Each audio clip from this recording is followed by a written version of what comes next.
Karame. Ngwino hano.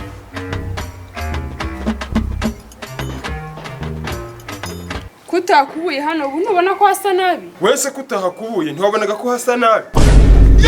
Jese ndi umukozi muri uru rugo. Jese ndi umukozi waho. Hanyuma se muri uru rugo nta gurya? Wowe se nturya? Hanyuma se ibyo urya wabyishyuye? Ngicyura sahani muri restaurant.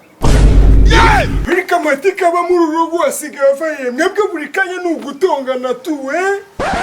Si uruhungu rwawe se rutumva? Wabaye se urugore rwawe rutumva. Ntumenyere. Ariko nanjye ntumenyere. Nanjye ntumenyere. Ariko nkuru rwana rwawe wagiye urwigisha ikinyabupfura. Ikinyabupfura se waragifite? Ariko wacha nawe wikanze cy'ubundi kusiga uvuga ibigamba wishaki. Wese kusiga ukora ibyo wishaki. Nkori ibiki?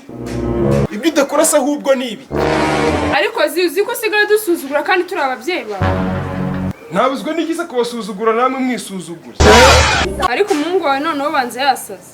Banza cyari amavubi noneho si gusa. Nari nasarase muhame hamwe. Ubu nibwo nkitangira.